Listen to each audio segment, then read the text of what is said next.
College ಕನಸುಗಳ ಶಾಲೆಯಾದರೆ ಬದುಕು ಆ ಕನಸುಗಳನ್ನು ಪರೀಕ್ಷಿಸುವ ಕಾಲೇಜು ಅಂತ ಹೇಳ್ತಾರೆ. ಕಾಲೇಜು ದಿನಗಳು ನಿಜಕ್ಕೂ ಅದ್ಭುತವಾಗಿದೆ. ಕಾಲೇಜು ದಿನಗಳಲ್ಲಿ ನಾನಾ ರೀತಿಯ ಹವ್ಯಾಸಗಳನ್ನು ರೂಢಿಸಿಕೊಂಡಿದ್ದೆ. ಆ ಹವ್ಯಾಸಗಳಲ್ಲಿ ಚಾರಣ ಬಹಳ ಮುಖ್ಯವಾದದ್ದು. ಕರ್ನಾಟಕದ ಬಹುಮುಖ್ಯ ಸ್ಥಳಗಳಿಗೆ ಚಾರಣ ಹೋಗಿದ್ದೇನೆ. ಈಗ ಚಾರಣ ಏನು ಒಂದು ಪ್ರಸಿದ್ಧಿಯನ್ನು ಪಡೆದಿದೆ, ಏನೆಲ್ಲ ಅನುಕೂಲತೆಗಳನ್ನು ಹೊಂದಿದೆ, ಅಂತಹ ಅನುಕೂಲತೆಗಳು ಆಗಿನ ಕಾಲದಲ್ಲಿ ಇರಲಿಲ್ಲ. ಆದ್ರೂ ಸಹ ಚಾರಣ ಹೋಗೋದನ್ನು ಬಿಡ್ತಿರಲಿಲ್ಲ. ಇರುವ ಅನುಕೂಲತೆಗಳನ್ನೇ ಸದುಪಯೋಗಪಡಿಸಿಕೊಂಡು ನಾವು ಹೋಗ್ತಾ ಇದ್ವಿ. ಚಾರಣದಲ್ಲಿ ನನಗೆ ವಿಶೇಷವಾದ ಆಸಕ್ತಿ ಇದ್ದದಕ್ಕೆ ಕಾರಣ ಬಹುಶಃ 2-3 ಇರಬಹುದು. ಒಂದು, ಸಸ್ಯಶಾಸ್ತ್ರದ ಬಗ್ಗೆ ಇದ್ದಂತಹ ಒಲವು. ಕಾಡಲ್ಲಿ ಹೋದಾಗ ಯಾವ ಗಿಡ ಮರ ಕಂಡ್ರೂ ಸಹ ಇದು ಯಾವ ಗಿಡ, ಯಾವ ವಂಶಕ್ಕೆ ಸೇರುತ್ತೆ, ಏನು ಇದರ ವಿಶೇಷ, ಹೀಗೆ ತಿಳ್ಕೊಳ್ಳಿಕ್ಕೆ ಪ್ರಯತ್ನ ಪಡ್ತಾ ಇದ್ದೆ. ಎಲ್ಲೋ ಒಂದು ಕಡೆಗೆ ಚಾರಣದ ಜೊತೆಗೆ ಕಾಡಿನ ಬಗ್ಗೆ ತಿಳ್ಕೊಳ್ಳೋ ಕುತೂಹಲ ನನ್ನ ಒಂದು ಜ್ಞಾನದ ಹಸಿವನ್ನು ಹಿಂಗಿಸ್ತಾ ಹೋಗ್ತಾ ಇತ್ತು. ಇದರ ಜೊತೆಗೆ ನನಗೆ ತುಂಬ ಕುತೂಹಲ ಕೊಡ್ತಾ ಇದ್ದಿದ್ದು ನಕ್ಷತ್ರಗಳ ಅಧ್ಯಯನ. ಯಾಕಂದರೆ ಬೆಂಗಳೂರಂತಹ ನಗರದಲ್ಲಿ ನಕ್ಷತ್ರಗಳನ್ನು ನೋಡೋದೇ ಬಹಳ ಕಷ್ಟ. ಇಲ್ಲಿ ಬೆಳಕಿನ ಮಾಲಿನ್ಯ ಈಗ ಸಿಕ್ಕಾಪಟ್ಟೆ ಇದೆ, ಆಗಲೂ ಸಾಕಷ್ಟಿತ್ತು. ಹಾಗಾಗಿ ಬಾನನ್ನು ನೋಡಲಿಕ್ಕೆ ತುಂಬ ಕಷ್ಟ ಆಗ್ತಾ ಇತ್ತು.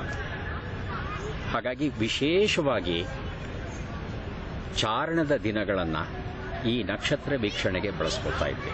ರಾತ್ರಿಯ ಹೊತ್ತು ಅದರಲ್ಲೂ ಬೆಟ್ಟದ ಮೇಲೆ ಎತ್ತರವಾದ ಸ್ಥಳದಲ್ಲಿ ಬಂಡೆಯ ಮೇಲೆ ಅಂಗಾತ ಮಲಗಿ ಒಂದು ಕೈಯಲ್ಲಿ ಕೆಂಪು ಬಣ್ಣವನ್ನು ಚೆಲ್ಲುವಂಥ ಟಾರ್ಚು, ಮತ್ತೊಂದು ಕೈಯಲ್ಲಿ ಆಕಾಶದ ನಕ್ಷತ್ರಗಳು ಏನಿವೆ ಅದರ ಒಂದು ವಿವರಣೆಯನ್ನು ನೀಡುವಂತಹ ಒಂದು ಚಾರ್ಟನ್ನು ಇಟ್ಕೊಂಡು ಬೆಳಕನ್ನು ನೋಡ್ತಾ, ಬಾನನ್ನು ನೋಡ್ತಾ, ನಕ್ಷತ್ರಗಳನ್ನು ಗುರುತಿಸ್ತಾ, ಆ ನಕ್ಷತ್ರಗಳ ಬಗ್ಗೆ ಹಿಂದೆ ಓದಿದಂಥ ಮಾಹಿತಿಯನ್ನು ನೆನಪಿಸ್ಕೋತಾ, ಗೆಳೆಯರ ಜೊತೆ ಹಾಡ್ತಾ, ಹರಟೆ ಹೊಡಿತಾ ಆ ದಿನಗಳನ್ನು ಕಳೆದಿದ್ವಿ ಅಲ್ವಾ. ಇವತ್ತು ನೆನೆಸ್ಕೊಂಡ್ರೆ ನಿಜಕ್ಕೂ ರೋಮಾಂಚಕರವಾಗುತ್ತೆ. ಇದು ನನ್ನ ಆಸಕ್ತಿಯನ್ನು ಬಹಳ ಕೆರಳಿಸ್ತಾ ಇತ್ತು. ಹಾಗೇನೆ ಶಿಲೆಗಳ ಬಗ್ಗೆ ನನಗೆ ವಿಶೇಷವಾದ ಆಸಕ್ತಿ ಇತ್ತು. ನಮಗೆಲ್ಲ ಗೊತ್ತಿರೋ ಹಾಗೆ ಕರ್ನಾಟಕ ಶಿಲೆಗಳಿಗೆ ಬಹಳ ಶ್ರೀಮಂತವಾದಂಥ ನಾಡು. ನಾನಾ ರೀತಿಯಾದ ಕಲ್ಲುಗಳು ಇಲ್ಲಿ ಕಂಡುಬರುತ್ತವೆ. ಕಲ್ಲುಗಳ ಬಗ್ಗೆ ಅಷ್ಟೆಲ್ಲ ಗೊತ್ತಾಗ್ತಾ ಇರಲಿಲ್ಲ. ಆದರೆ ಕಲ್ಲುಗಳನ್ನು ತಂದು ಅದನ್ನು ತಜ್ಞರ ಹತ್ತಿರ ತೋರಿಸಿ ಅದರ ಬಗ್ಗೆ ಹೆಚ್ಚಿನ ಮಾಹಿತಿಯನ್ನು ತಿಳ್ಕೊಳ್ಳೋ ಪ್ರಯತ್ನ ಪಡ್ತಾ ಇದ್ದೆ. ನಾನು PUC ದಿನಗಳಲ್ಲಿ ಜಿಯಾಲಜಿಯನ್ನು, ಭೂಗರ್ಭಶಾಸ್ತ್ರವನ್ನು ವಿಶೇಷವಾಗಿ ಅಧ್ಯಯನ ಮಾಡಿದ್ದೆ. ಹಾಗಾಗಿ ಶಿಲೆಗಳ ಪ್ರಾಥಮಿಕ ಅರಿವು ನನಗೆ ಇತ್ತು. ಇವೆಲ್ಲ ಕಾಲೇಜು ದಿನಗಳಲ್ಲಿ ನನ್ನ ಆಸಕ್ತಿಯನ್ನು ಕೆರಳಿಸಿದಂತಹ ಮುಖ್ಯವಾದ ವಿಷಯಗಳು.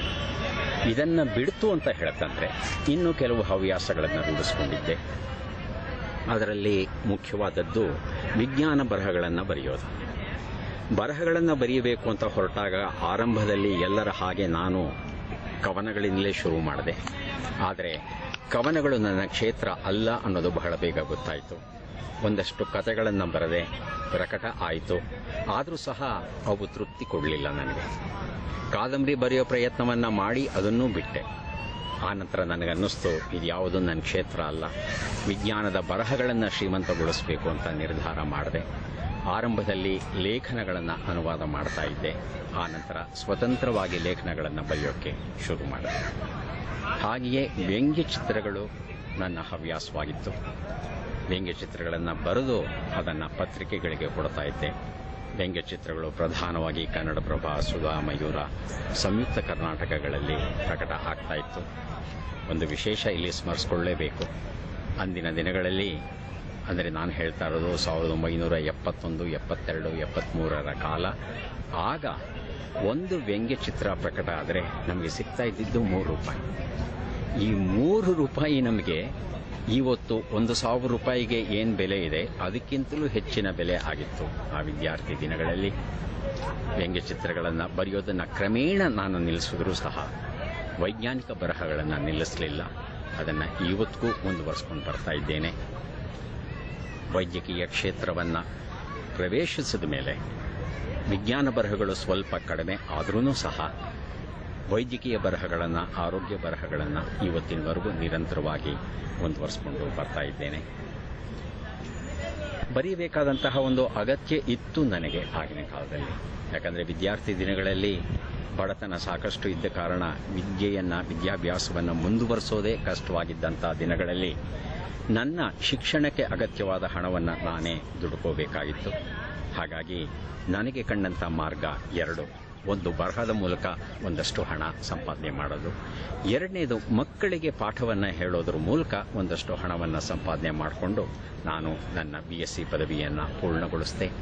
ಆನಂತರ ಬೆಂಗಳೂರು ವೈದ್ಯಕೀಯ ಮಹಾವಿದ್ಯಾಲಯದಲ್ಲಿ MBBSಗೆ ಪ್ರವೇಶ ಸಿಕ್ಕಿದಾಗ MBBS ಈ ಒಂದು ವಿಷಯವನ್ನು ತಗೊಂಡು ಓದಿ ಮುಗಿಸ್ದೆ.